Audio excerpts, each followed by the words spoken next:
Assalamu alaikum. Mbokk yeeg xarit yi maa ngi leen di nuyu di leen ziar te ñëw gaawantu engagé sunu programme tey bi mu nekk programme bu xaw a chargé. Donc sunu éphéméride yi ñoo ngi ko nar a articulé tey ci ñeenti date ci 12 avril bi commencé ko 12 avril 1963 boo waxee 63 62 romb na fi ak i jaloorem. Donc tey le général Amadou Fall chef d'état-major général des armées ñu mujj woon ko radié foofu ci cadre en tant que cadre de l'armée sénégalaise bi nga xam ni taxawaay bi mu xam ni choix amoon na ko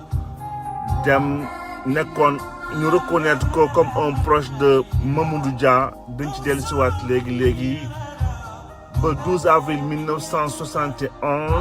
Sénégal organisé woon foofu ouverture à Dakar ci benn colloque sur la négritude dañ ci ñëwaat léegi négritude bi colloque bi nga xam ne bi waa UPS ñoo ko organisé woon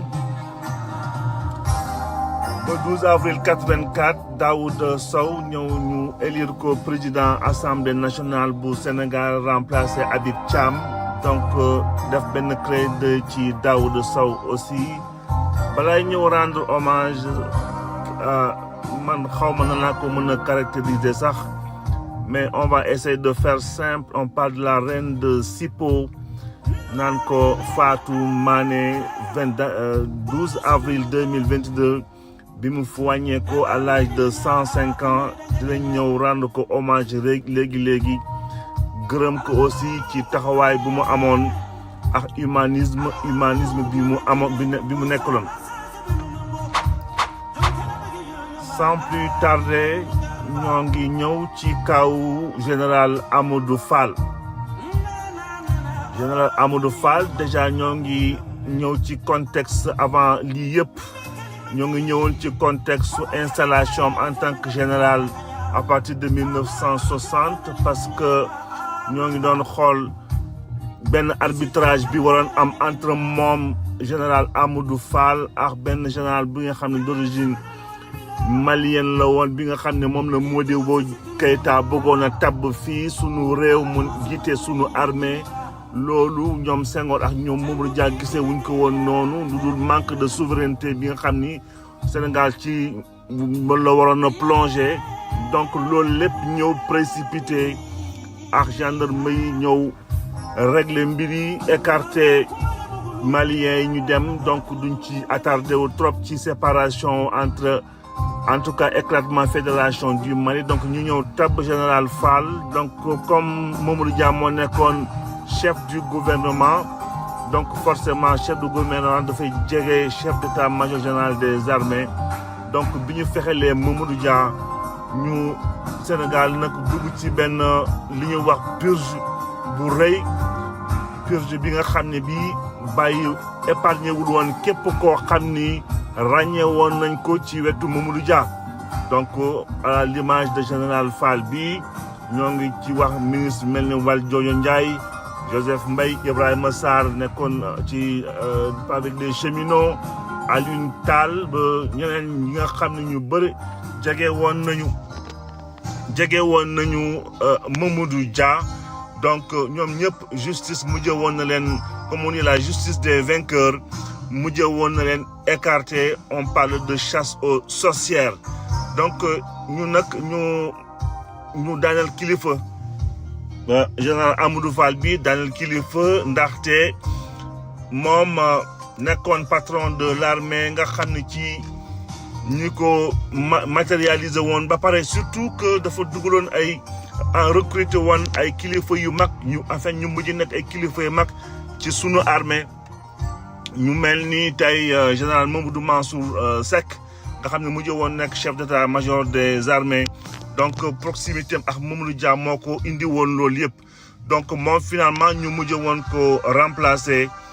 par Jean-Alfred Diallo. Ce qui nous tente d'ailleurs ñu def benn clin d'œil de souvenir, un peu de nostalgie ci ñi nga xam ni nekkoon nañ fii général ci sunu réew. Donc lu weesu à partir de 62 Amadou Fall bii nekkoon sunu général Jean-Alfred Diallo waxoon nañ fi aussi ci ay jaar-jaaram donc de 62 en 72 Jean-Alfred Diallo ñu ngi koy ràññee aussi ci courage bi mu amoon taxawaay bi mu amoon lettre bi mu bindoon Senghor pour que di ko inviter un peu mu jege si waat peuple bi ñu wàññi représailles yi loolu lépp xëy na benn avertissement bu mu ko defoon. Après gis nañu par la suite ki fa ñëwoon di Idrissa Fall mi nga xam ni vraiment aussi yàggoon na ci CMGA bi def na ay liggéey yu am solo ci biir armée donc de 72 à 84 ba Joseph Louis de Souza Tavares remplacé ko de 84 à 88 général Mansour Seck ba 93 Mamadou Keïta ba 96 Lamine Cissé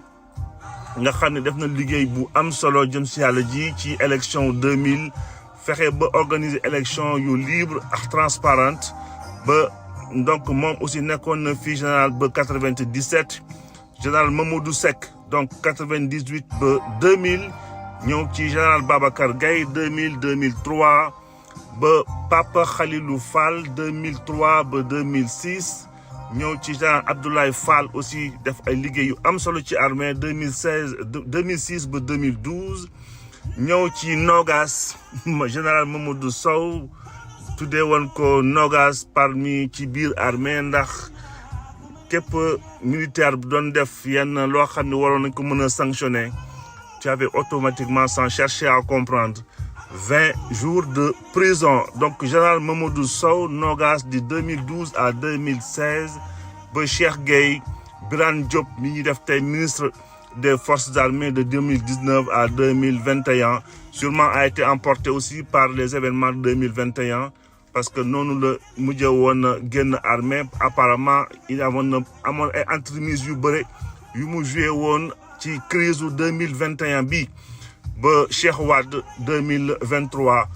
moom aussi ñoo ngi ko ci rendre hommage donc loolu yëpp nekk jaar-jaar sunu armée ñu ñëwaat ci genre Amadou Fall bi nga xam ne bi échappé wul woon ci purge bi nga xam ne bi chasse aux sorcières bi nga xam ni Senghor mujjee woon na ko def ba noonu la mujjee sax xëy na gedd Sénégal ba muy génn àdduna fii ci France. ñu ñëw ci sunu deuxième élément on parle de négritude ci 12 avril 1971 ouverture Dakar ci benn colloque sur la négritude donc négritude aussi ñu amoon tuuti curiosité ñëw waxtaan ci rapidement ñuy xool surtout objectif am nekkoon di revaloriser culte noir nit ku ñuul revaloriser aussi ay Adam revaloriser tout ce qui est la civilisation noire fexe ba ñu créer ce qu'on appelle le droit à l'existence et à la liberté ñu fexe ba bindaat aussi histoire bi nga xam ni bi dañ ko déformer sàcc ko transformer ko ba nga xam ni ba kenn xàmmeetul sax réellement sunu culture lu mu doon tellement on nous a volé xëy na li ñu doon loolu moo nekkoon seen yitte ci seen jamono boobu donc ñu nekkoon forcément dans un contexte de lutte anticoloniale ñu xool mouvement bi nag mi ngi juddu woon fii ci Paris ñu mel ni ñoom Léopold Sédar Senghor ak Guyanais bi di Léon Gontran Damas ak Martiniquais bi di Aimé Césaire ñoom ñëpp nekkoon nañ ci liggéey ci négritude bi d'ailleurs bu ma juumul sax aussi Bourguiba defoon na ci ay liggéey yu am solo ci cadre lutte boobu ba ñoom Senghor ak ñoom Aimé Césaire defoon ci liggéey yu am solo donc loolu yëpp conclusion yi moo nekkoon ñu créer benn on parle d'une négritude agressive bi nga xam ne bi mooy permettre douleur bi nit ñi amoon métit bi nit ñi amoon ci nit ñi agressé sunu culture sunu aada ak sunu ay diine aussi quelque part ñu mujj ko transformer ci li nga xam ni mooy xeex on parle d'oppression bi nga xam ne dafay privé dafay xañ africain bi ba ci kàllaamam mooy langue maternelle am lépp ñu jël ko sànni ko fële ba nga xam ne bi africain bi ci boppam dafay dem ba ci biir Afrique sax dafay sentir na xëy ni gan la fi ko donc loolu moo nekkoon conclusion yi nga xam ni defoon nañ ko si jamono boobu. ñëw ci sunu troisième élément ci Daouda Sow ñu élire ko président assemblée nationale bu Sénégal donc le 12 avril 1984 mu war a remplacer Habib Thiam. fan yële ñoo ngi doon ñëw ci installation Habib Thiam en tant que premier ministre en tant que président assemblée nationale nga xam ni ñu nekkoon ci en 83 bi nga xam ni Moustapha Niasse moo ko remplacé woon sur une période d'un mois de 3 semaines sax à peu près période bi nga xam ni moo permettroon sûrement Abdou Diouf mu mën a supprimer poste de premier ministre noonu la par la suite Moustapha Niasse dem nekk ministre jël diplomatie sénégalaise ku mel ni Habib Thiam donc dellu dem assemblée nationale nekk président assemblée nationale wante ci 12 avril bi 84 ci le kii di Daouda Sow mujj woon a gagné foofu pour ñëw nekk suñu président assemblée nationale ñu éliroon ko foofu donc le 12 avril 84 ci législature bu bees boobu. donc wax nañu contexte bi avant 84 bi donc Habib Thiam par la suite noonu lañ ko ñëwee ñu remplacer ko foofu Daouda Sow nekkoon koo xam ni ki nag c'était un profil assez intéressant parce que figure de premier plan la woon ci parti socialiste ginnaaw bi mu adhéré woon déjà ci BPS du bloc populaire sénégalais dès 1956 donc moom aussi nekkoon na député de 63 à 70 donc ci période bi nga xam ni bi Senghor moo fi nekkoon donc plusieurs ndombal tànk amoon na ko fii nag nekkoon chargé de portefeuille en 70 de la santé bi mu ko géré woon de 72 jusqu'en 72 73 ba 80 ñu nommé ko ministre de l'information de télécommunication et des relations avec les assemblées poste bi nga xam ne moo ko permettre nekk porte-parole du gouvernement bi Abdou Diouf ñëwee nag nekk président de la République magistrature suprême noonu la Daouda Sow nekk ministre des forces armées même par la suite en 81 d'ailleurs noonu la ñëwee aussi nekk ministre des forces armées de la confédération sénégambienne parcours am assemblée nationale nekk parcours bu aussi extraordinaire ba ci élection bi 12 avril 84 ñu réélire ko en 88 wante remous yi amoon en 88 noonu la Daouda Sow mujjee woon finalement bàyyi nguur gi en tout cas wàcc ci président assemblée nationale après les événements de 88 ñu ñëw ci sunu ci soxna si ci kilifa ji nga xam ne bi def na ay liggéey yu am solo on parle de 12 avril 2022 ki ñaan soxna Fatou Mané donc la reine de Sipo nekk benn île bu nekk foofu ci commune de Toubacouta wetu île du Saloum donc soxna si nekkoon koo xam ni kii genre amoon na reconnaître que ay dons de guérisseuse te ay touristes yu bëri di ñëw foofu di jóge fu ne ci àddina bi di ko visiter Sipo nag nekk benn dëkk bu ndaw benn île bu ndaw pas plus d'une centaine d'habitants nga xam ni quasiment dara amu fa femme bi di Fatou Mané ñu wax ci moom rek benn moment de sa vie dafa disparaître ci d'après les dires ou d'après la légende dafa finalement ay jinne ñoo ko mujjee woon a habité ba mu amoon puissance de médecine bi mu amoon wala ñi nga xam ne daawoon nañ ko ñëw seet si fu ne pour mu leen di faj ci ay jàngoro yoo xam ne xëy na médecine traditionnelle daf ci tële woon ba ci procréation et tout ça loolu yëpp ñi nga xam ne mënuñu woon am doom wala ñu am ay feebar yi nga xam jaaxaloon na leen saa yu ñoo ñëwee foofu daaw nañ ci am satisfaction ñu wax aussi au-delà des talents de guérisseuse